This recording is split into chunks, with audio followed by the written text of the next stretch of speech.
Principal ma'am, admin sir और प्यारे साथी टीचर्स और प्यारे बच्चे, आज जो प्यारी प्यारी पोशाक पहने हुए नन्हे नन्हे टीचर्स हैं उनको भी बहुत बहुत शुभकामनाएं। आपको देख के अच्छा लग रहा है, पहचान में भी नहीं आ रहे बहुत से बच्चे, तो बहुत जल्दी बड़े हो गए।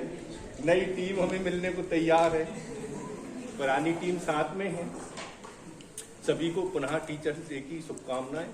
आज हम जो सेलिब्रेट कर रहे हैं डॉक्टर राधा कृष्ण जी के जन्मदिन को, अब समझिए आप, वो महापुरुष जिन्होंने उपराष्ट्रपति राष्ट्रपति पद पर रहते हुए किस जॉब को पसंद किया। उन्होंने प्रारंभिक जॉब जो टीचर्स का, हम लोग कई बार सोचते हैं कि क्या काम कर रहे हैं, एक छोटा सा काम है शिक्षण देना, टीचिंग करना। कई लोगों के मन में लगता है कि हम क्या कर रहे हैं, टीचर शिक्षक हैं। समाज में आज की परिस्थितियों में लोगों की रिस्पेक्ट थोड़ा सा लगता है कम है, पर नहीं, ऐसे महापुरुष ने अपने जन्मदिन को हम लोगों के लिए दे दिया कि हम सर्वोच्च पद, माने हमारे देश का सर्वोच्च पद राष्ट्रपति के पद पर होते हुए भी उन्होंने शिक्षक के लिए सबसे महत्वपूर्ण पद बताया कि इससे बड़ा पद नहीं है। जैसे कहा जाता है गुरुर ब्रह्मा गुरुर विष्णु गुरुर महेश्वर गुरुर साक्षात पर ब्रह्म तस्मै गुरुवे नमः। कितना बड़ा दोहा लिखा है, गुरु गोविंद दो खड़े काके लागू पांव, बलिहारी गुरु आपकी जो गोविंद दियो बताए। बताइए, समाज ने तो बहुत बड़ा सम्मान दिया हम लोगों के लिए, बहुत रिस्पेक्ट है इन दोहों से तो लगता है। तो वाकई में हमारे साथी टीचर्स के लिए इन दोहों से एक, देखिए कितना बड़ा चैलेंज दिया है समाज ने हम लोगों को कि हमें सोसाइटी को क्या देना। जो सोसाइटी हमें भगवान से बड़ा कह रही है, जो सोसाइटी समाज हमें कितनी रिस्पेक्ट दे रही है, भगवान से भी बड़ा दर्जा गुरु को दिया कि गुरु ही गोविंद से मिला सकते हैं। कोई भी परिस्थितियां हो, कोई भी युग हो, पर बच्चे कभी नहीं बदले, उनकी उम्र एक सी है। परिस्थितियां कोई भी रही हो, बच्चे बच्चे हैं। कहते हैं ना, बदल गया पहले प्राचीन समय था सर इसलिए रिस्पेक्ट मिलती, नहीं, परिस्थितियां नहीं बदली, आपकी प्रकृति भी नहीं बदली। प्रकृति में भी देखिए सुबह शाम दोपहर परिवर्तन हो रहा है। हमें बच्चों को क्या सिखाना है, इस परिवर्तन को ही सिखाना है। सुबह कैसे समय है, दोपहर में क्या है, शाम को क्या है और रात्रि में क्या है।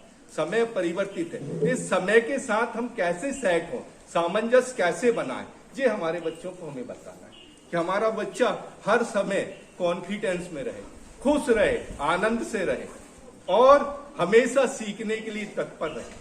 ये चीजें हमें हमारी सोसाइटी को, हमारे नन्हे मुन्ने बच्चों को देनी है। आज के समय में बहुत चैलेंज है।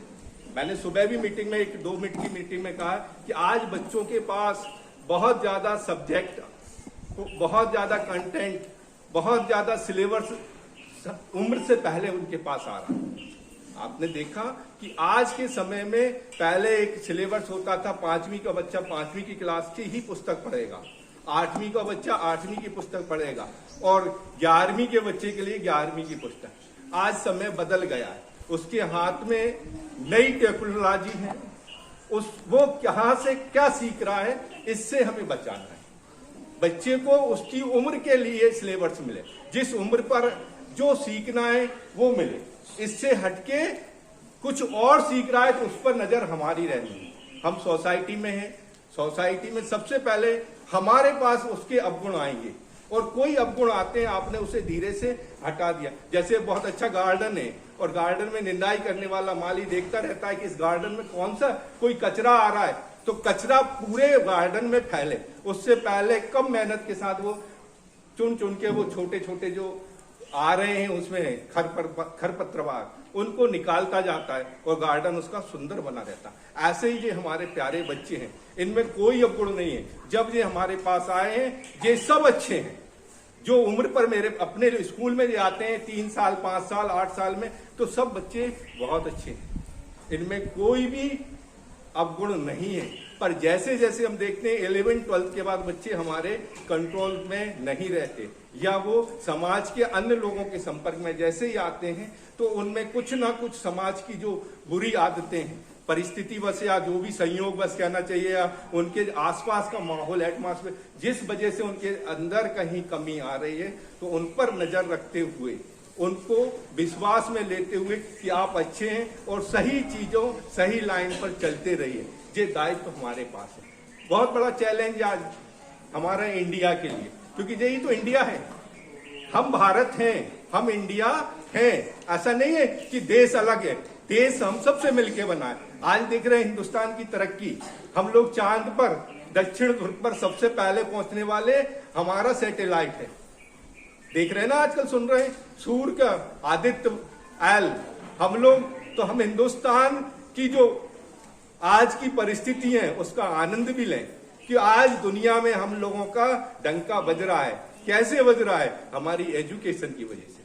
हमारा सिस्टम आज अच्छा है, हमारी एजुकेशन, बच्चे इतनी मेहनत कर रहे हैं, इतने अच्छे इंजीनियर बन रहे हैं, इसलिए आज देश की जय जयकार हो रही है। अगला समय भी हमारा है, आप लोगों के पास और अच्छी जिम्मेदारी, आपके लिए बहुत सुनहरा भविष्य आने वाला है। पूरे दुनिया में हिंदुस्तान का डंका बजेगा, उसके लिए आप तैयार रहिए। इसलिए बहुत अच्छी मेहनत कीजिए।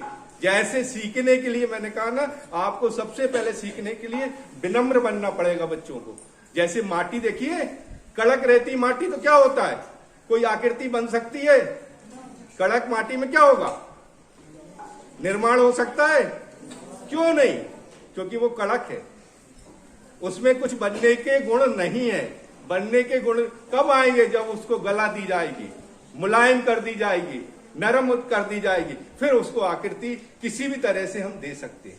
ऐसे ही आपको कड़क नहीं रहना, ज्यादा सिलेबस सीखने के लिए समर्पित रहना है। वो जो सब्जेक्ट बताता है वो सब्जेक्ट को सीखिए, जिस विषय को आपको बताया जा रहा है उसको ध्यान से सीखिए, और उस जो वो आपको, आप जैसे बच्चों के बारे में वो बहुत अच्छे से जानता है कि आपका नेचर कैसा है, वैसा आपको ट्रीट करेगा।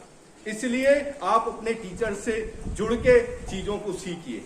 मोबाइल से सीखने की बजाय किससे सीखिए? किताबों से सीखिए। अपनी किताब में सब कुछ है, मोबाइल में जरूरी नहीं है जो आप लोग देख रहे हैं वो 100% सही हो, उसमें सही और गलत दोनों मिल सकते हैं, पर जो टीचर्स और बुक से सीख रहे हैं वो श्योर है आप 100% सही सीखेंगे।